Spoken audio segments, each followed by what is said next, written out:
Well, hello there. Brent here with BYOTools. On today's episode, if you want to learn how we install this beautiful textured brick stencil, keep on watching. Let's get started.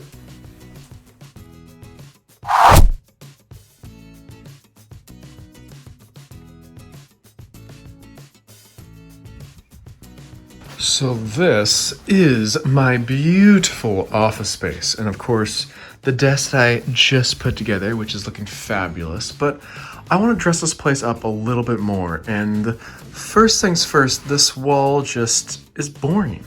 I need to doctor up. I actually have a couple tarp backgrounds just to showcase some products sometimes.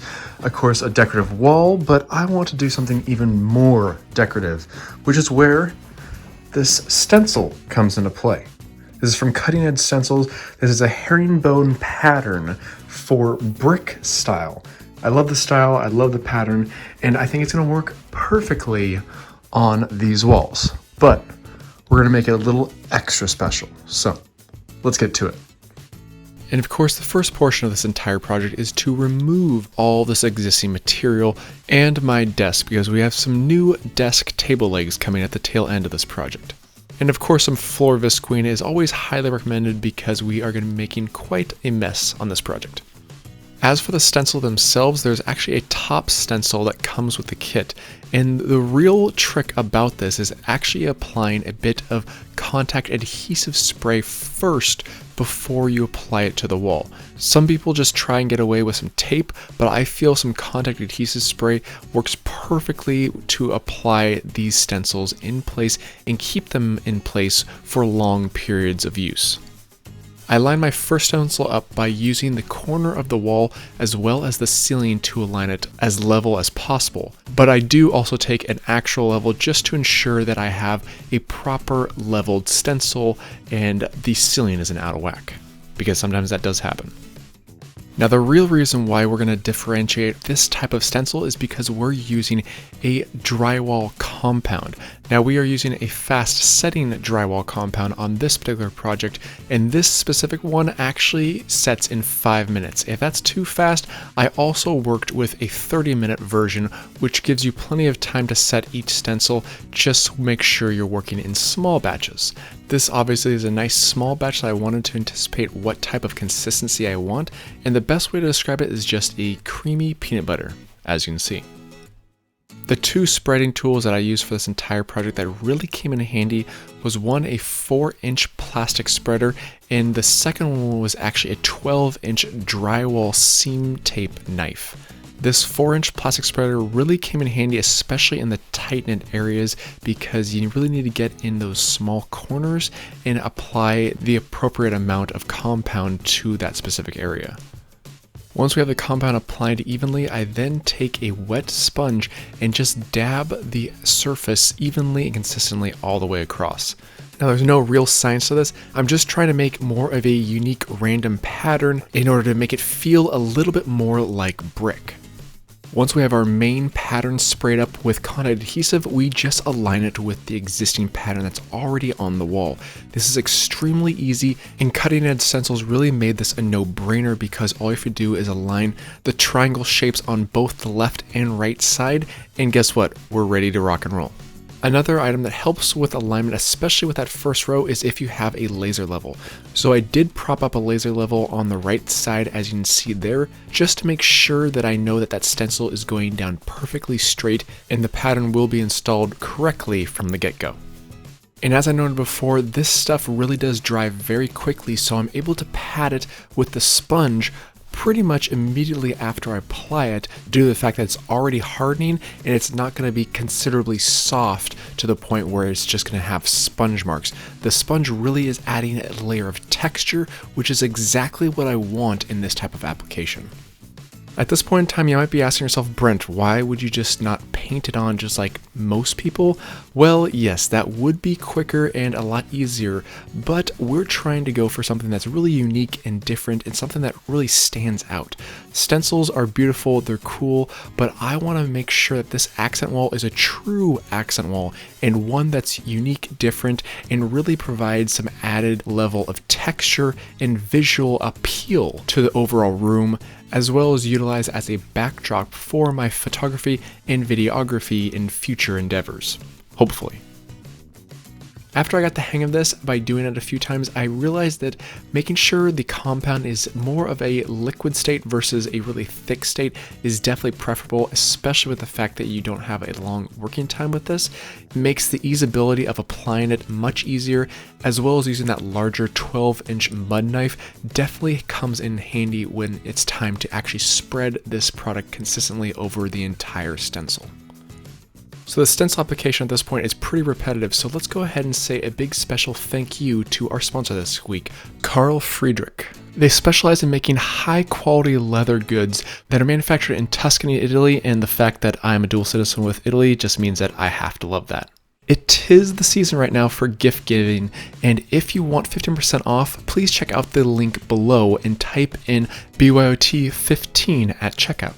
I love products that you can automatically tell the high quality aspect of it just by touching it, and Carl Friedrich is no exception to that.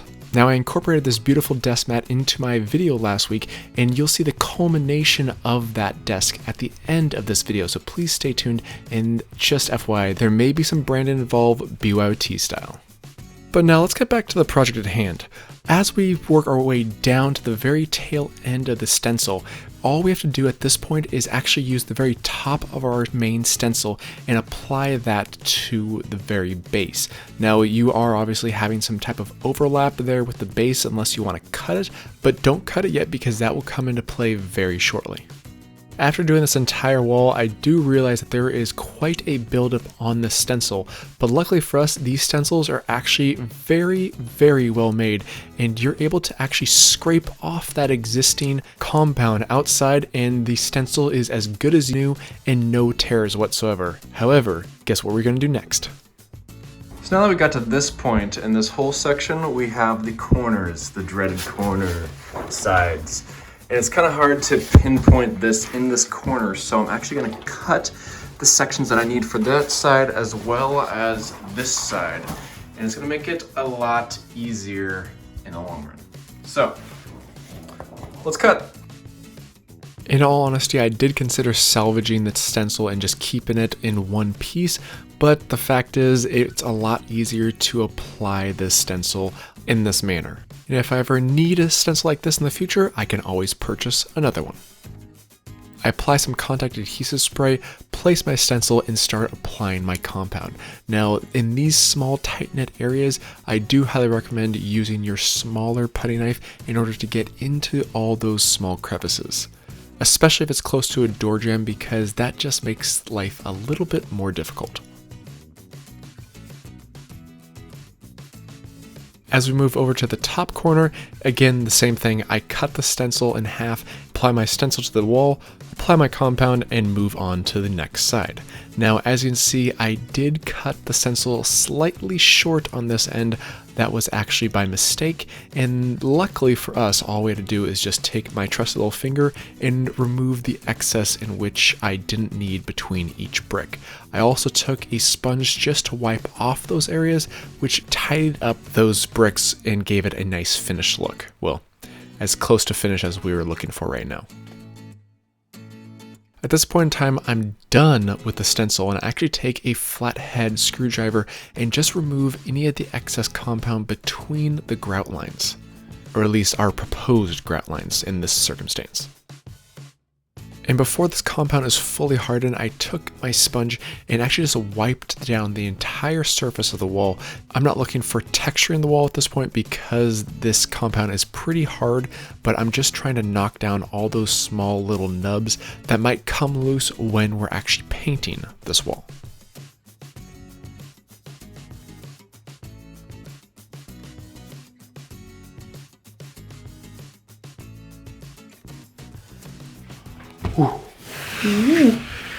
As you can see, fully dried now, and now it's time for painting. But I actually would normally recommend applying a primer to this first and then your paint. But I actually am going to be painting it first because I want to see what the difference is going to be between the actual grout lines versus the plaster we just installed.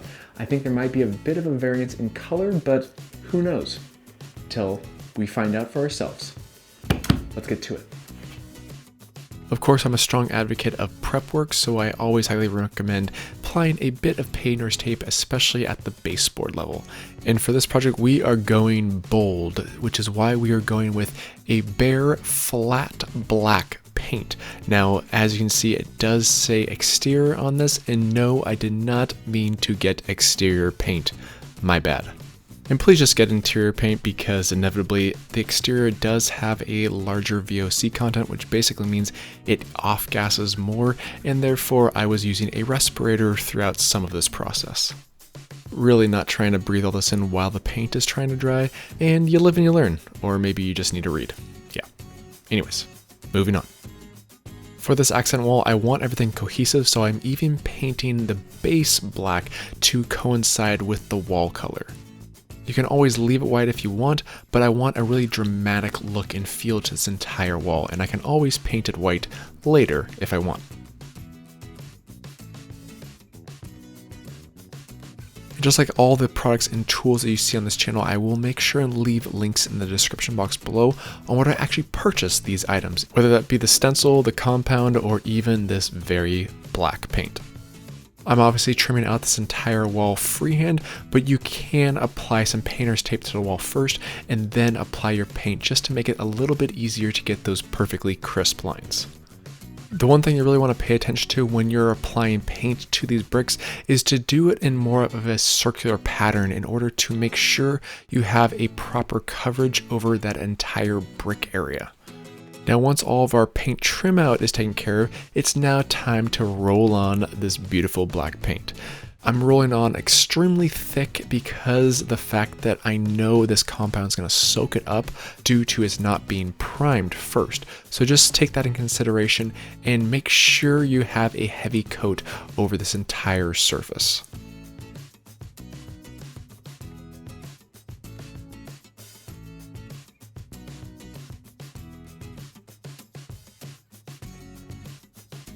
As I'm applying the paint to the wall, I'm already loving the look and the feel of it. The texturized brick is really coming through, and that's exactly what I wanted to see as I was applying this paint to the wall.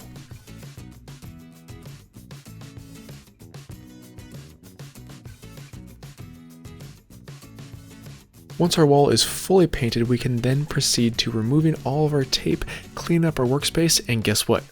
I'm ready to get my desk back in order. And guess what showed up just in time? Our smart desk platform. Now we can connect it to our beautiful tabletop that we made it in our last video. So let's open this bad boy up. These desk legs are from Autonomous, and they are super high quality desk legs that are actually motorized because I don't like to sit very long, so therefore I like to stand when possible, and this desk will allow me to go back and forth very quickly and very easily, which is always appreciated.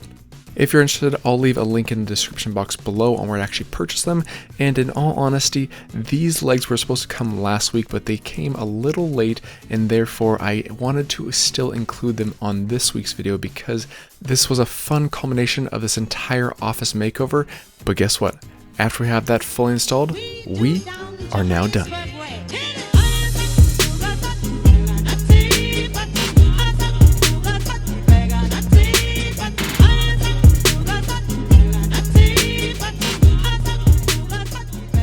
This is a room that I've spent a lot of time in since I do all of my video editing in this space. And the fact that I am able to transform this space into something that's really eye-catching and eye-appealing just feels like it's going to be more of a creative outlet for me just to be in a space like this. I love how this pattern turned out. Hopefully you guys all did as well, and let me know what you think of it in the comments down below. It's going to be so versatile, especially if I'm using it as a backdrop. As you can see here in these photos, it's quite the unique backdrop, and one I can be proud to say is one beautiful, sexy beast. Oh yeah.